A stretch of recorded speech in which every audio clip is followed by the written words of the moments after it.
So sources have told Fox News that the FBI agent Peter Strzok, he was reportedly told of a possible breach into Hillary Clinton's private email server, but did not follow up on that. Let's bring Florida Republican Congressman Matt Gaetz in on that, on the issues at the FBI. Good to see you, Congressman. What should happen, do you think, as a result of this? Well, one of two things is going to happen, Connell. Either Jeff Sessions will appoint a second special counsel to investigate and bring charges against people who violated the law, or no one's going to go to jail.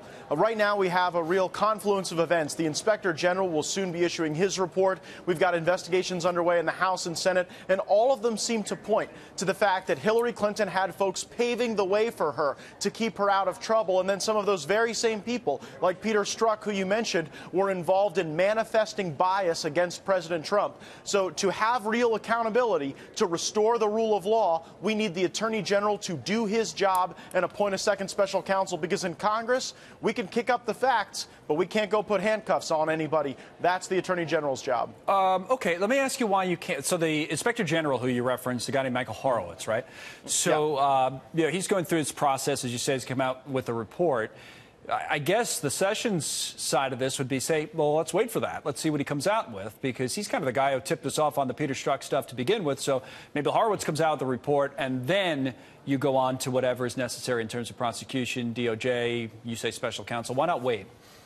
Well, in theory, we could wait just the several weeks, but, Connell, we know what happened. Cash at a political party was converted into a warrant to spy on American citizens. At the same time, you had Hillary Clinton never facing true jeopardy. We already know, as a consequence of the work that Devin Nunes and Trey Gowdy and Judiciary Chairman Bob Goodlatte have done, that Hillary Clinton had the way paved for her, and that would be a violation of our rule of law. And I think that we would have a basis now to appoint the special counsel and then aggregate the facts from these various investigations. But once we get Mr. Horowitz's report, I think there'll be an even louder drumbeat to bring accountability to this system. Now, what if all this doesn't move as fast as you want? What do you think will happen with Sessions? I know it's a story that's kind of quieted down with everything else we've been dealing with, but obviously the president gone after him at the beginning of last week. Is he long for this job or what?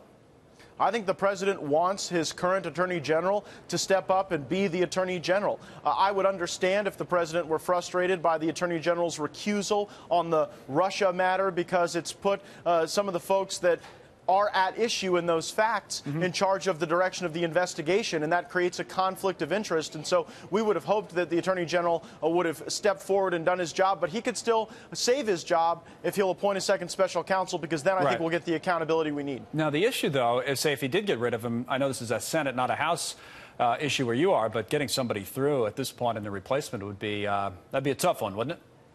Hey, look, I wouldn't count on the United States Senate to pass a Mother's Day resolution these days. They seem to have a somewhat difficulty getting to 50 votes, but I agree with you. That would be a substantial challenge. But look, in the United States of America, we have to have an attorney general that will be responsive to the facts. And here we have a number of facts that indicate that Hillary Clinton benefited from bias. Donald Trump suffered as a consequence of that bias with illegal spying and all the activity that we've seen. And so we need to restore that equity in that rule of law. And I think only holding people accountable will set the right precedent going forward. With the second special counsel. All right, we'll follow it. We'll get back to you. Congressman Gaetz, thanks for coming on again.